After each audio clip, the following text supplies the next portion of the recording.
Live from the Business RadioX studio inside Renaissance Bank, the bank that specializes in understanding you. It's time for North Fulton Business Radio.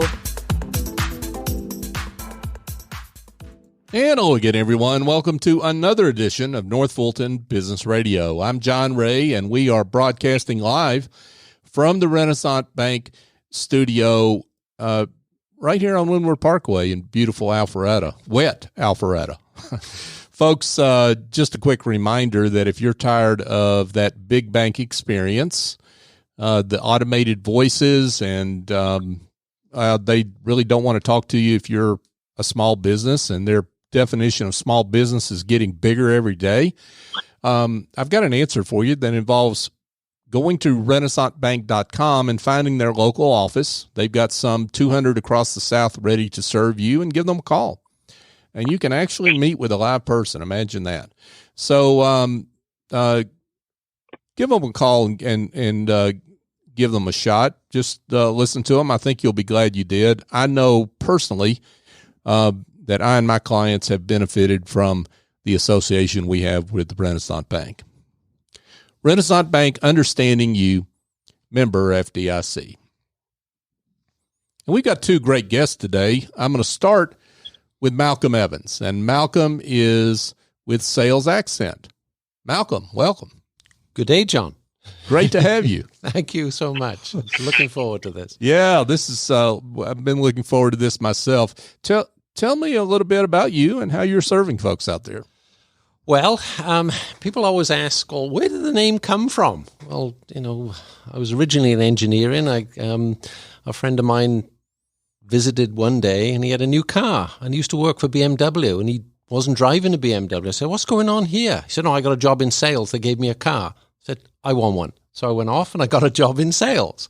Over the years, and when I in about 2013, decided to create another business and come away from the corporate world, do what I want, create my own working lifestyle. I worked with a coach, and he said, you've got to do something to leverage what you deliver and a bit about you. And he said, you've got this accent that stands out. So that's where it came from. So Sales Accent, and as we know, when we write, if we put an accent above a certain letter, it emphasizes part of that. So that's what I do, help people emphasize. People have said that about me, about my accent, but I don't think it's a compliment. But anyway, I think yours was a compliment. So congratulations on that. Let me take you to Wales, John. It'll take you 20 minutes to buy gas there as well. Okay. I look forward to that, actually. So let's talk about, you mentioned Wales. Let's talk a little bit about your background and your career journey and how you got to where you are today. Well, good. Yeah, Wales is a small place. There's only ever 3 million people been there forever. But it had a great history with the Industrial Revolution and the Romans. And I think we're down to our last 698 castles now. So it's... grew up in a rural area. All of my dad's side were in the beer business. We've got a straight line of 250 years. And he always used to say to me, beer's in your blood, or at least it should be at 9 o'clock tonight. So, and on my mum's side, they're all farmers. So it was a good combination of growing up around people in business, but also then understanding, self-reliance and so on that farmers go through, continually fighting against the weather and stuff that could eat the crops. So yeah. So you mentioned your sales background. Talk a little bit about, I guess, how you got from that sales background to advising the business advisory work you do today. Okay. Well, following on with the sort of the beer part of it, I went into engineering at an early age. There's a long story why I didn't get to have my interview at the Navy, but that was probably me not getting out of bed on time. But the same day I was accepted for an apprenticeship in it's actually a shipyard, and that was electronic. And over the years, that took me into different industries like chemical and paper, but I ended up in the beer industry. And automation was really coming in there, and I had this real interest. I'm a bit of a techie. And I went to work for what was a new brewery in Europe, state of the art, spent a few years there, and then I was offered a similar position in another country. So I had two heroes growing up, my dad and John Wayne. Ah. Yeah, and the Duke. And my dad was called Mac, but the you know John Wayne. Yes. And they both instilled this spirit of, try different things, spread your wings, go west, young man. Well, at the age of 24, when I left to go and work in this great big brewery, I discovered that I was bad at geography. I ended up going south, went to Africa instead of west. You were trying to go somewhere, right? Yeah. Okay. And we got there. We loved the outdoor life. I married my high school sweetheart 6 weeks before we left, and we went there for 2 years. And then 14 years later, we came back with 3 boys in tow and a whole new career.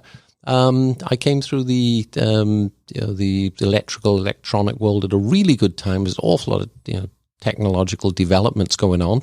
I worked for a very large international company. I was at 28. I was the sales and marketing manager, running a team of 20 people, and my area was everything south of the sand in Africa. And so it was a bit too much at an early age. So I decided, I was at 30, I was having a midlife crisis. So I went off and created a company. And for the next 6 years, I learned the hard way of how to build a business.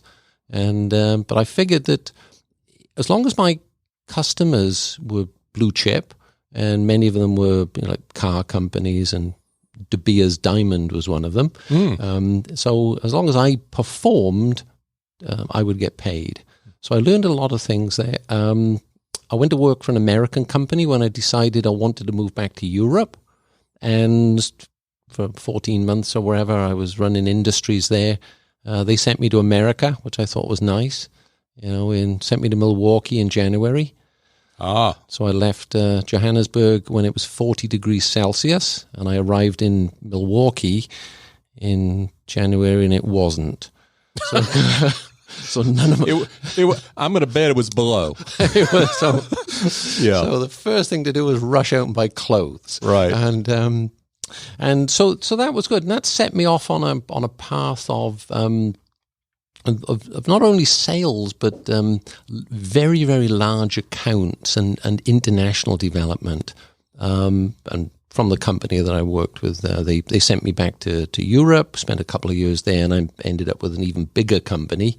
And 2001, they sent me here, and came for a few years and ended up staying. So it's everything from the broom to the boardroom. I've been in that environment. Worked in industry, come through it. Had my own businesses, worked for small businesses, and some of the largest on the planet. So I've got a pretty broad experience of what business looks like, and it all comes down to solutions and problem solving. Folks, we're here chatting with Malcolm Evans, and Malcolm is with Sales Accent. Malcolm, let's talk about the kind of businesses that you work with today and what you do for them, how you create transformation for them. Great. It comes down to like the consultative approach. First, to understand, and an analogy or a metaphor I draw is anyone that's played golf or played tennis wants to improve their game. They're at a level, they want to take it to the next level. Well, business is like that. And if we're not saying it's a big game, but there's an awful lot of similarities. And there's usually a gap that exists. So if I work with companies, it can be typically they have a sales team. I've created and run sales teams, so I can be the eyes that look over their shoulder, and I can maybe see things that they are missing. So often managers try to do that when they actually should be running the business instead of trying to train people. They get a bit too close and can sometimes get emotional.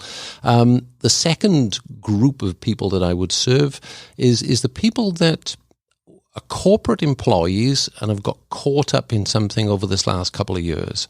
middle management, maybe mid-50s, a little bit later, they fall into an area where it's hard for them to find a job that replaces what they had. Maybe they've been running a small team, they've been, costs have been stripped out and wherever, and they've had to exit. So with them, it comes back to the same thing. They have a particular capability of solving a problem, but also they've got a gap between where they are and where they want to be. And then the third group of people is the ones that have that fall outside the management class, fall outside the I've already got a business, but out of necessity, I need to learn new skills. I need to make myself more marketable, and I believe self-reliance is the cornerstone of everything. This is what comes back from me, being on a farm and learned to drive a tractor when I shouldn't have been anywhere near it. I was 5 years old or something. So it's self-reliance, and whether they think of a career outside working for somebody else or whether it's something supplemental, learning those new skills can be life-changing for them. So let's get into what you mentioned. Solving problems is really the big question. What are the big problems your clients and those that you work with are having right now? I mean, what does that look like? I know a lot of different companies have different issues, and every business is its own, as it were. But what's the common theme in terms of what their problems may be? Well, generally it comes down to, and that's a great question, because there are similarities in all businesses, and people would say, well, what do you do? What can you do for me? And I said, well, you're ostensibly in the fun business. Every business I've worked at that's making money is having fun. When the money goes out of it and the profits go out of it, the fun goes out of it. Have you noticed that? And they said, yeah. Well, we try and put it back in. Okay, I like that. Yeah. And it comes down to taking an outside perspective. People can get too close to the trees. Egos can come into it. And fundamentally, what do we need to do? So with companies, it's going to be, well, look, what are the processes? Anyone that's been in business in 2008 and 2012 has seen that they were dress rehearsals for where we are today. Reduction in workforce meant an increase in workload for employees. That meant that less accessibility is coming from outside influences. So there was a time when, in sales, I would ask someone, look, do you ever go to a trade show? Do you read trade magazines? Do you belong to trades? And asking those questions is all, we can't get away from the job now. And no, I can only accept a phone call from you. I can't meet you in person. Whereas in the old days, they would introduce you into the business and show you around. That's not to say that any salesperson shouldn't do his homework by looking at the websites, looking at annual reports and so on, and anticipating some of the things and which questions to ask. So there are the challenges. How do salespeople engage with customers in a meaningful way to understand how they can bring value to their customers? And then sometimes it's how do you handle a workforce where we've got all ages represented? The X, Y, Z, the guys with the silver hair like me. I always wanted to be a blonde. I thought they had more fun. Now I've gone blonde, and sometimes it's not so much fun. It's. But equally important, if you, I see sometimes companies make the mistake of, weeding out some of the older guys, but there are laws against this and so on. Customers tend to have a lot of those people.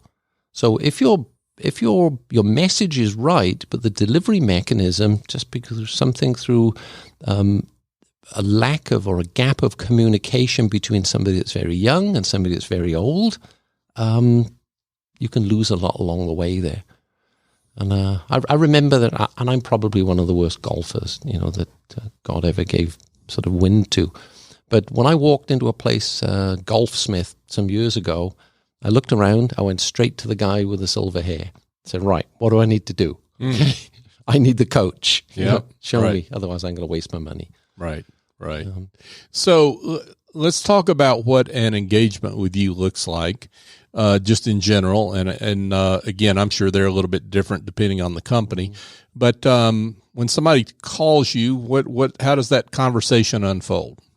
The conversation would go pretty much along the lines of like, let me understand who you are. Let me look a bit at your business. Let me call you back because I've got some questions I want to ask you.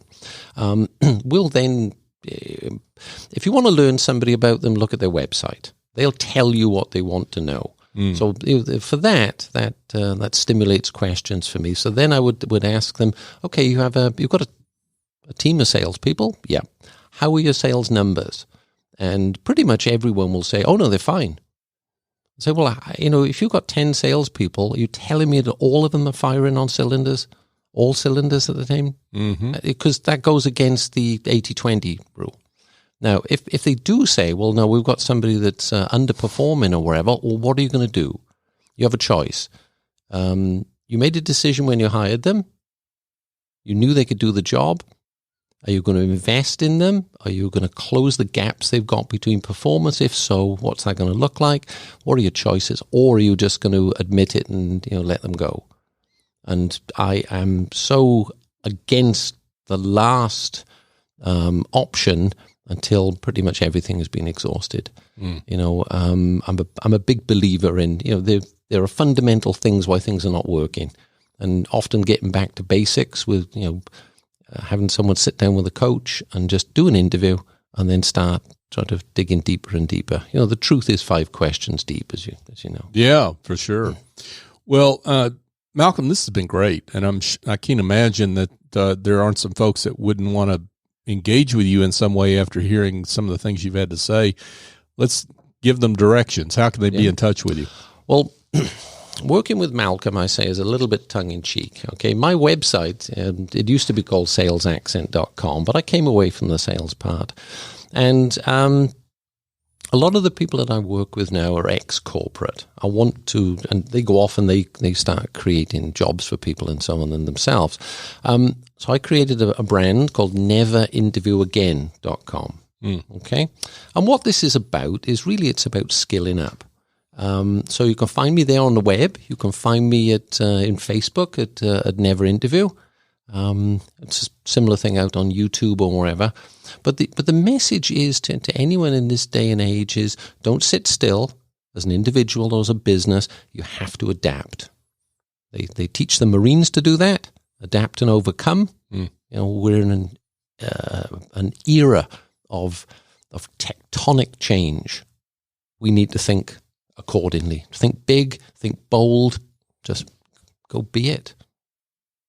Malcolm Evans with Sales Accent and Never Interview Again. I think that's music to the ears of a lot of folks that are in corporate. Malcolm, this has been great. Been a pleasure having you. Thanks so much for coming on. Likewise, John. Thank you so much for giving me the platform. Absolutely. And now I want to turn now to Jordan Church. Jordan is with Matched by Jordan. Jordan, welcome. Hey there, John. How are you doing? I'm great. I'm sorry you can't be in the studio today. That didn't work out, but we're glad that you're able to join us by phone. Let's talk a little bit about you and how you're helping folks at Matched by Jordan. Well, John, we help singles, that are, 40 and up find a compatible partner. And we like to say we do it safer and faster than, a lot of the other methods out there. People have gone online and found a lot of bogus profiles, a lot of swiping and clicking, and, something they were excited about often ends up being, a major disappointment. So I believe everyone deserves a meaningful relationship. So that's my mission, and been doing it in the Atlanta area since 2004. Wow.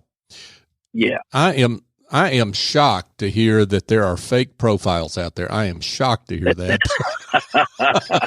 But that's the biggest complaint, John. Hey, he or she must have been using their prom picture, in the online. So, with a traditional matchmaker, you get, more high touch, and it can also be high tech. We use some modern strategies, but that is the main thing with me. I've gone through a very deep assessment, hours long with people, hundreds of questions, and really gotten to know them, their communication strategies, what their values are, the core values, and how all of those things align, which, can just be critical.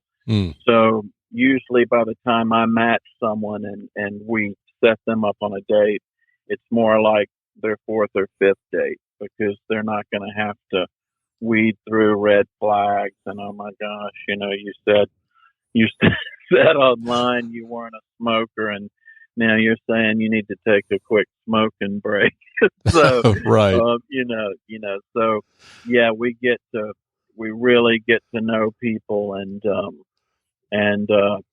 love helping them find the one, basically. Yeah. That's awesome. Talk, Jordan, how you got passionate for this business. What led you to start the company? Well, I had been with a major matching firm in the U.S. for about a decade, and wanted just to strike out on my own. And so when the pandemic struck, that's really where Match by Jordan was formed. I stepped back a little bit and just looked at the industry as a whole and everything that was going on, and decided that there were some different strategies that could be employed to help people find the one. And often I find it's the mindset going in. You can be set on, okay, I really want to find someone, but if you don't have the proper mindset, it's not going to lead to you being successful. And an example I would give is if you were to hire a matchmaker and say, okay, well, all the things that I bring to the table that are obstacles right now, it's now I've given that over to a matchmaker. Well, you've got to also let them make suggestions and create a plan that you're going to be, successful employing. The main thing is just that proper mindset going in, and making sure that you have, especially after the pandemic, and some people have been in the basement for a year or whatever, and are getting back out there now, and just the isolation people have felt, we can really help get them in the right state of mind to get busy finding the one. You, I think, are answering this question just because you're doing this interview, but I was going to ask you about what makes you different from some of the other matchmaking services. It occurs to me that the fact we can actually get you on the phone and talk to you personally, right, is a big part of the difference. Right. Yes. It's so different than having to just try to do everything yourself. When you're going online and doing the profiles, or with a matchmaker, that's just kind of putting people out there without getting the necessary information on the front end. That's the main difference with the way we operate. We're going to really get to know you first, and that's going to be the main difference. There's a type of strategy that we use, and I don't know how many hours you have to go into it. Yep. But but we, well, let's just take it, for example, if someone is more, let's say they're more spontaneous and they need to be able to just say, hey, let's get out this weekend, let's drive to the mountains, let's do this, let's do that. There's other people that are going to be like, what do you mean? I've got this, they need structure. Mm-hmm. Okay. And that's just one example out of about 12 different combinations that can be critical. But if you know these things going in, we can help facilitate great matches. And it doesn't mean someone's not a match if someone's spontaneous and someone else isn't. It just means that you understand that about your companion. You understand that, hey, I need to not just throw things at this person, need to have a little bit of planning. And then the other person needs to say occasionally, I need to just take a breath and go with it and be spontaneous. So there's lots of different things like that that come into play, and that's the main way I would say we're different. And then also sometimes when you're looking to get out there and meet someone, and you've been in a few relationships that hasn't worked out. In one of the former matchmaking firms I was with, they would say, it's almost like your picker is broken. You're picking the wrong types and it's just not working out. Often a different set of eyes, stepping back and looking in can just be incredibly helpful to help someone find the perfect match. Yeah, that makes perfect sense. Now, yeah. Let's talk a little bit about, I want to get back to, I guess, some of the basics of how you do what you do, but you've got a connection with Malcolm here, I understand, and you've worked with Malcolm in terms of his advisory practice. Talk a little bit about that. Oh, absolutely. Yeah. With Malcolm, I was, like I was talking about that previous company, I was always more on the service side in the matching, just, dealing with the day-to-day, the dates and meeting. Did you like the feedback on the relationships and everything? And so with Malcolm, I needed to get help more on the business side. And so he helped me in that arena. We came up with creative ways to expand my reach, to be able to help more people in different areas. And that's where he's just been critical, key to my business.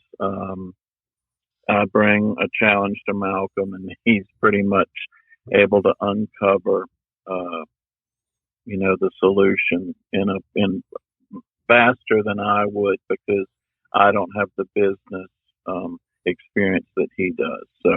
So he's been very helpful in that regard.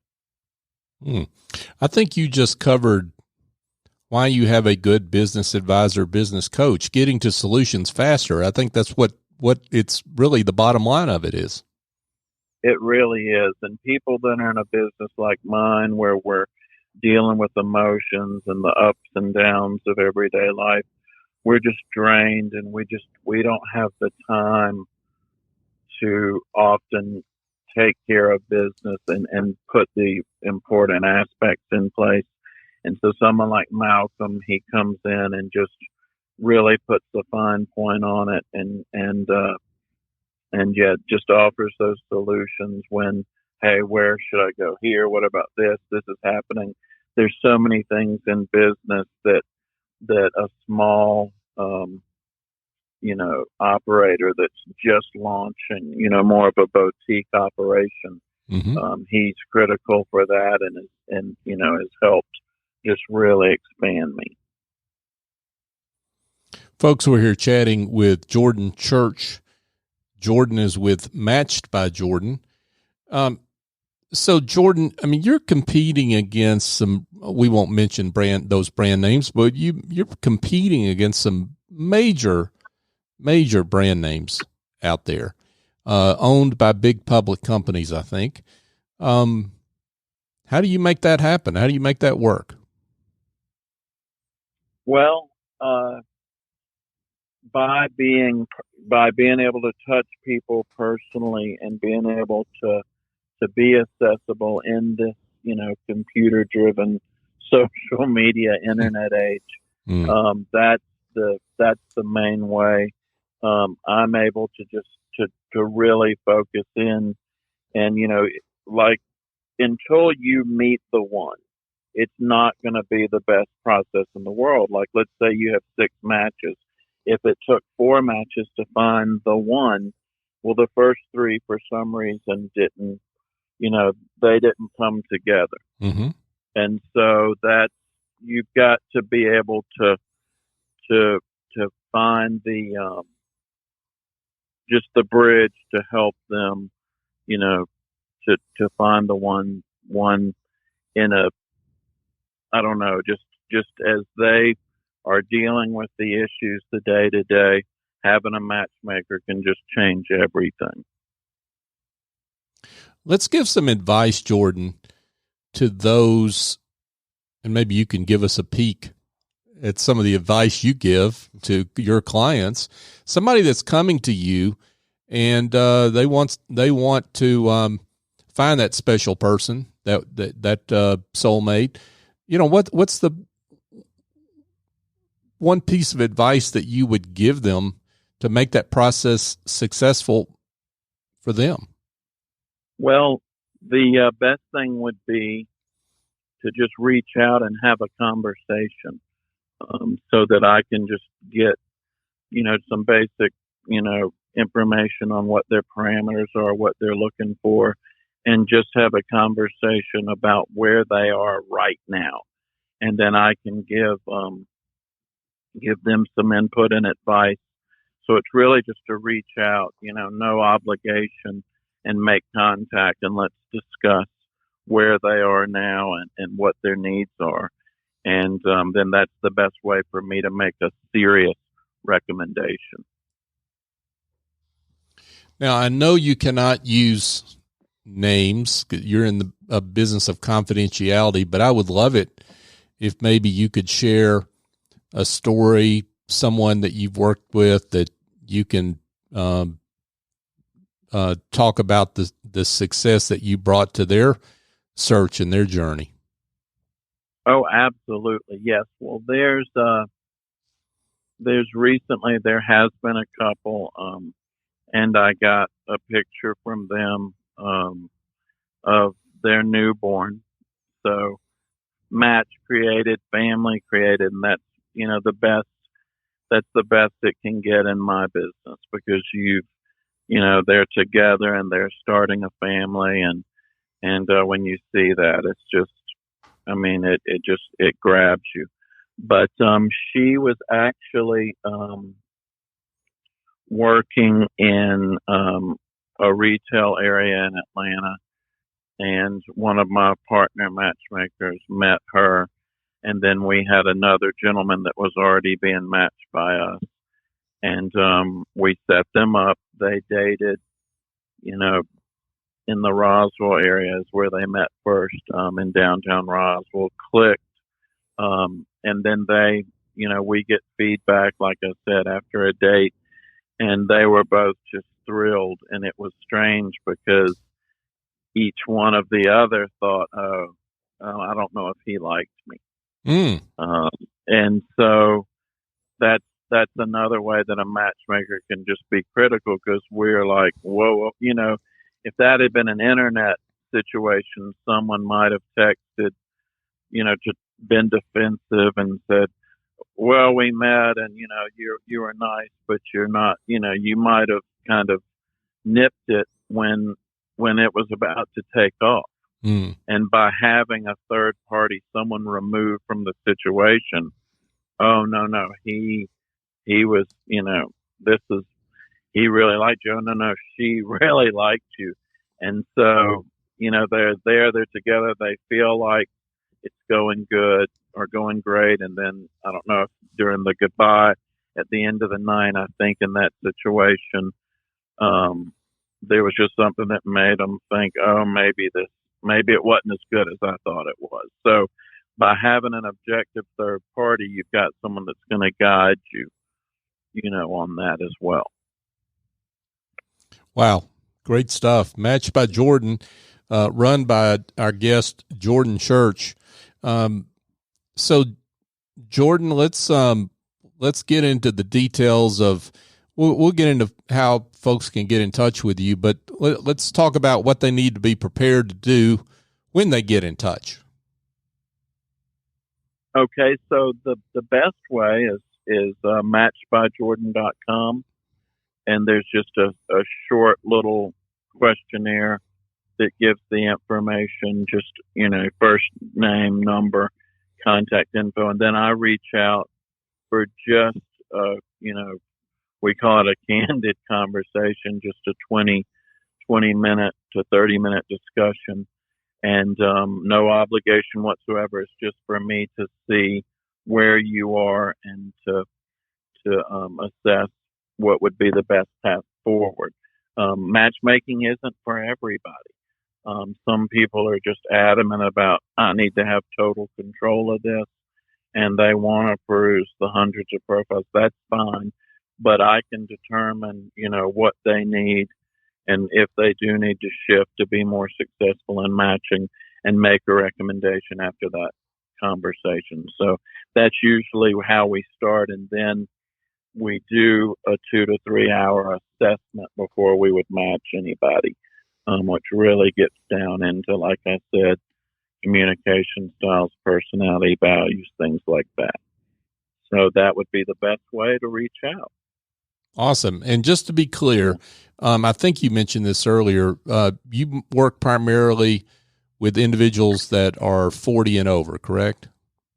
Yes. Yeah. I've matched everything from 18 to mid 80s. Oh, okay. But it runs the full spectrum, but I like to focus on that niche just in the 40 to 65 range. But like I said, I can help people all around. And, when got with Malcolm and he helped expand the business, cause primarily I was focused on the northern arc of Atlanta, Alpharetta, Roswell, Duluth, over from Marietta, basically over to Swanee and that area up to Cumming.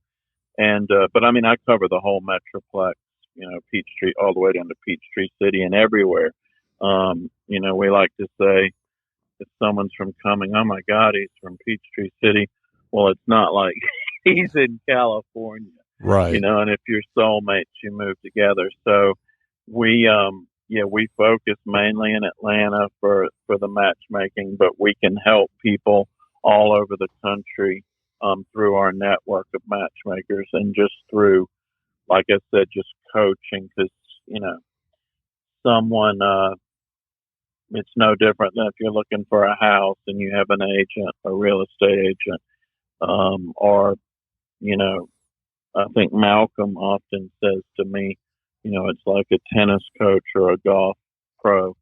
You're going to get help in those areas. So we can do that, all over the country as well. So that's awesome. Awesome work. Congratulations, Jordan Church, Matched by Jordan. Jordan, this has been great. Thanks so much for coming on and talking. Oh, thank you so much for having me, John. Yeah, it was a great pleasure. Okay. Hey, folks, just a quick reminder. I've got another matchmaker you need to talk to. She's a business matchmaker. Essie Escobedo, she's the chief executive angel over at Office Angels, and here's where she comes in. If you've got administrative tasks in your business that are overwhelming you, if you've got bookkeeping needs, for example, if you're up at 11 o'clock at night doing your books, you need an angel to fly in and do that work for you on an ongoing or as needed basis. And that's what Essie does. She's got a whole team of angels that she's had for 21 years now. And she picks the best one that can come in and get that work done for you so you can focus on other needs in your business that an owner really ought to focus on. So if you're interested, you can go to officeangels.us and find more information. But I suggest you simply give her a call. 770-442-9246 is her number.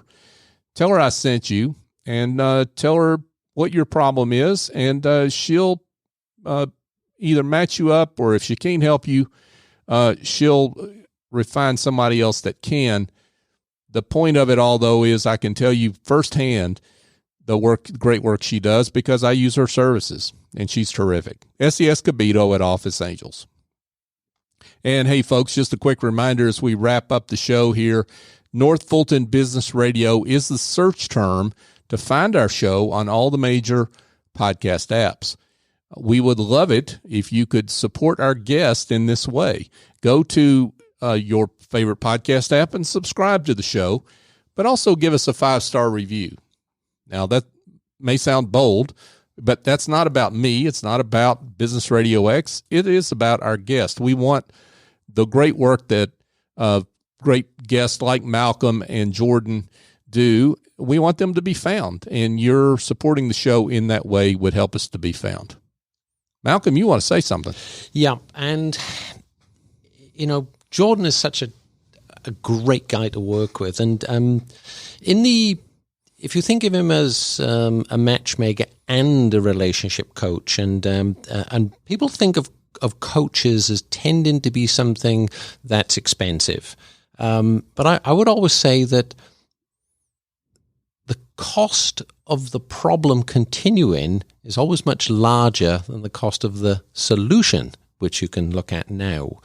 And if there's one thing that I could just mention, please, because I deliver a couple of programs for people like Jordan, and this is how I've known him for a few years, and he approached me last year and so on. I run a program which is fast acting. It's called 100 Days of Action. We take an idea and we'll turn it into a business, and it's got the 4 Ps, and it's going to have a plan, which we agree. It's got process, which we identify.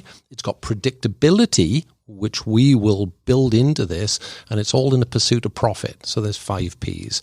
And I also run a program called 365 Act, because I understand that in the great resignation that is to come, 41% of people have realized they want to do something different with their work in life. They want to get out of get back to the basement, get out of the big companies and so on. I offer an unlimited coaching program. One straight price. It'll be 365 days. And in both of these, I give a guarantee. If you follow and do what we agree, you will make profits, and you will put impact, and you will change your life going forward. Well, folks, you can't beat that. So take advantage of that. We're going to have links to Malcolm's website and other contact information on the show page. So please take a look at that and be in touch. So for my guest, Malcolm Evans and Jordan Church, I'm John Ray. Join us next time here on North Fulton Business Radio.